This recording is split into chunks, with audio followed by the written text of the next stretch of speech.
Surgeon अचानक जागता है और खुद को एक बदबूदार ठंडे बेसमेंट में पाता है। उसके पैर में भारी लोहे की जंजीर बंधी है। कमरे के बीचों बीच एक लाश पड़ी है जिसके सिर में गोली लगी है। उसके हाथ में पिस्तौल और पास में एक रिकॉर्डर रखा है। घड़ी में समय 2:45 है। उसके पास 3.5 घंटे से भी कम समय है। बाहर निकलने का एक ही रास्ता है, सामने फंसे आदमी को मारना। कहानी की शुरुआत होती है जब एडम जागता है। बदबू उसकी नाक में घुसती है और वो बोल नहीं पाता। वो उठने की कोशिश करता है लेकिन पाता है कि उसका टखना जंजीर से जकड़ा हुआ है। तभी दूसरी ओर से आवाज आती है। वो लॉरेंस है, एक डॉक्टर। दोनों को कुछ याद नहीं, उनकी याददाश्त पूरी तरह खाली है। एडम लाइट जलाता है। सामने का दृश्य देखकर दोनों कांप उठते हैं। कमरा भारी और डरावना है। फर्श पर खून और मांस के बीच एक शव पड़ा है। उसके हाथ में पिस्तौल और एक रिकॉर्डर है। एडम शक करता है कि उस व्यक्ति को चाकू मारा गया होगा, लेकिन लॉरेंस अपने मेडिकल ज्ञान से कहता है कि कोई खुद अपनी पीठ में वार नहीं कर सकता। सवाल उठता है, अपहरणकर्ता चाहता क्या है? उन्हें एक टेप मिलता है जिस पर लिखा है, मुझे चलाओ। कपड़ों की मदद से वे रिकॉर्डर चलाते हैं। उसमें एक ठंडी इलेक्ट्रॉनिक आवाज गूंजती है। ये एक मौत का खेल है। आवाज एडम का मजाक उड़ाती है और कहती है कि आज फैसला होगा। क्या वो मरना चुनेगा या कुछ करेगा? लॉरेंस के लिए आदेश सीधा है। अगर उसने शाम 6 बजे तक एडम को नहीं मारा तो उसकी पत्नी और बेटी मार दी जाएंगी। रिकॉर्डर में एक रहस्यमयी सुराख का भी जिक्र है। एक्स खजाने का प्रतीक है, लेकिन वो खजाना उम्मीद है या निराशा? एडम को एक काला बैग मिलता है जिसमें 2 स्टील की आरियां हैं। वे जंजीर काटने की कोशिश करते हैं लेकिन जंजीर बहुत मजबूत है। अचानक लॉरेंस को एक भयानक विचार आता है। उसे याद आता है शहर में एक सनकी अपराधी लोगों को मानसिक खेलों में फंसाता था।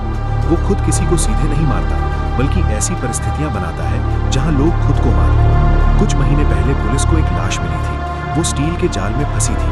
बचने के लिए उसे 2 घंटे तक खुद को घायल करना था।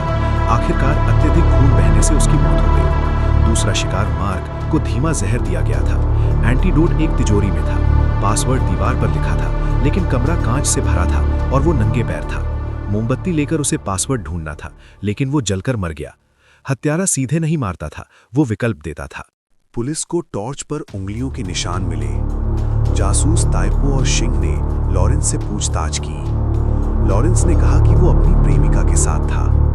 ये अप्रमाणित बहाना उसे शक से बाहर ले आया, लेकिन ताइपो संतुष्ट नहीं हुआ। उन्होंने एकमात्र जीवित बची लड़की अमांडा का बयान सुना। वो एक ऐसे जाल में फंसी थी जिसमें अगर चाबी समय पर न मिलती तो उसका जबड़ा फट जाता।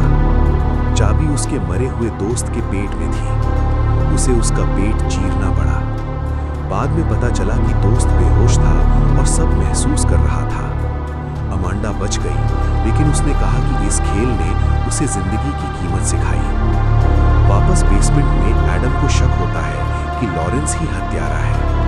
तभी एडम को 2 तरफा शीशा दिखता है। वो उसे तोड़ता है और पीछे कैमरा मिलता है। कोई उन्हें देख रहा है। लॉरेंस को अपनी पत्नी और बेटी याद आती है। उसकी बेटी ने एक बार कहा था कि घर में कोई बुरा आदमी है, लेकिन उसने उसे मजाक समझा। उधर उसकी पत्नी और बेटी को जेप नाम का व्यक्ति बंधक बनाए बैठा है। एडम को एक फोटो मिलती है। लॉरेंस की पत्नी बंधी हुई है। पीछे लिखा है, कभी कभी अंधेरे में ज्यादा साफ दिखता है। वे दीवार तोड़ते हैं और एक डिब्बा पाते हैं। उसमें एक मोबाइल, सिगरेट और नोट है।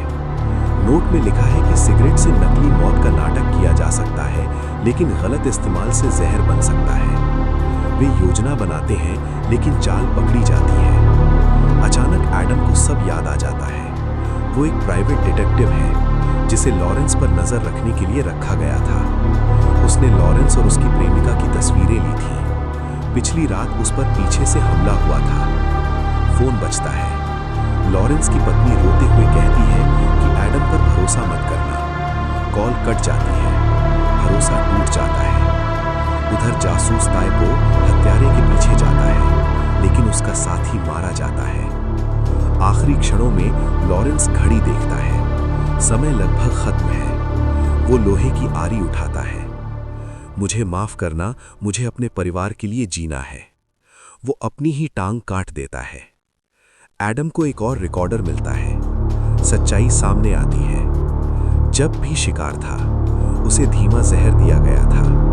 बचने के लिए उसे लॉरेंस को मजबूर करना था। तभी 8 घंटे से पड़ी लाश धीरे धीरे उठती है।